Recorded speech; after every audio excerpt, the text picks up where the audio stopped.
typical bird you'll find on the city streets. And these pedigree birds can sell for hundreds of thousands of dollars.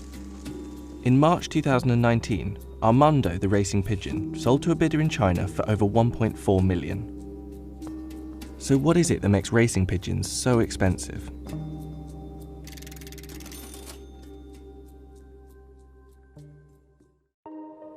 Pigeons are some of the oldest domesticated birds. They've been kept for thousands of years and used for food, sending messages, and entertainment. They're appreciated not only for their speed, but for their looks too. And there are over 800 breeds of pigeon, many bred specifically to be exhibited at shows. Messenger pigeons were used across ancient Egypt and Rome, and their high value isn't new. In his book, Natural History, the Roman author Pliny the Elder wrote that many persons have quite a mania for pigeons, building towns for them on top of their roofs, and taking pleasure in relating the pedigree and the noble origin of each.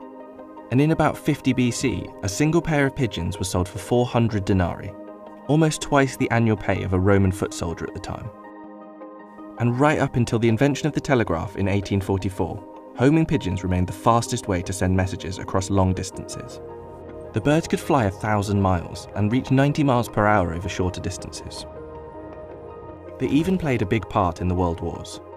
Thousands of pigeons were used in the First World War alone, and submarines, minesweepers and tanks often carried pigeons on board to send urgent messages back to base. Their role in the war wasn't limited to delivering messages though. In 1907, Julius Neubronner, a German pharmacist who used the birds to deliver medicine, invented a miniature pigeon camera. And this camera was used briefly in the war for aerial reconnaissance. These days, you won't see many pigeons delivering messages, but the birds are still used in races across the world. Our birds are like pedigree dogs and cats. My father's got, we have the same family of birds for the last 40, 50 years. From, generation to generation, great-grandchildren from the pigeons my father had 40, 50 years ago. Come on, Annie, get inside, Annie. Come on. I got one in here I call Amory, after my wife. When I was racing her, she used to follow me all over the roof. Come on, girl, get inside, come on. Come on. Be a good girl, listen to me. Get inside.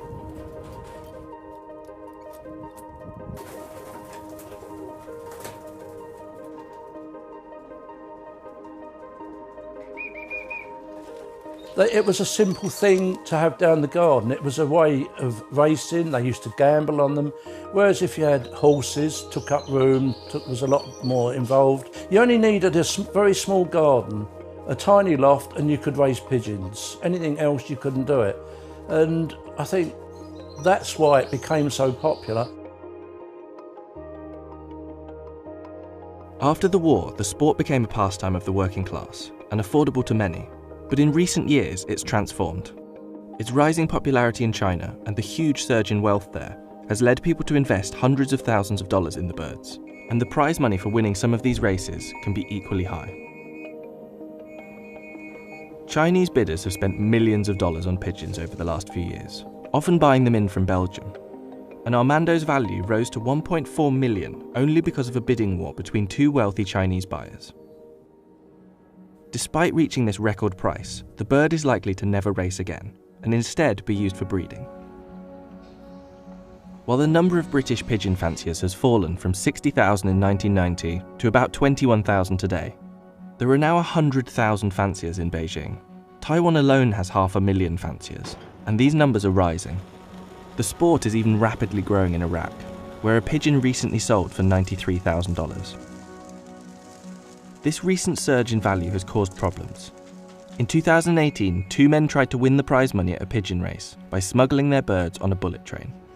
And in Taiwan, 5 members of an organised criminal ring were arrested for kidnapping valuable racing pigeons and holding them at ransom.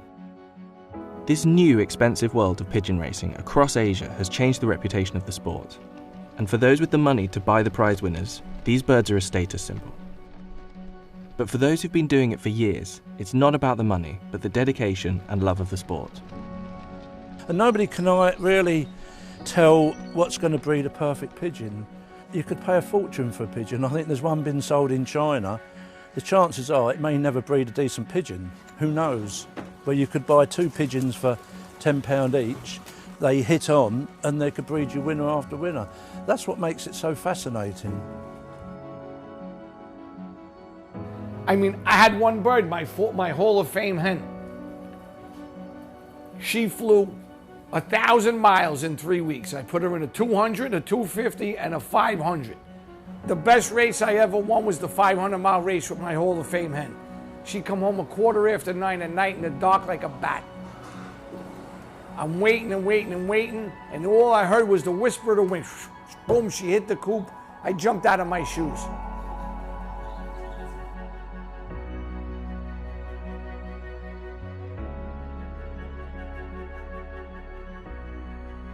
Look, see her picking me? She's pecking me. What's the matter, girl? What? You love daddy, huh?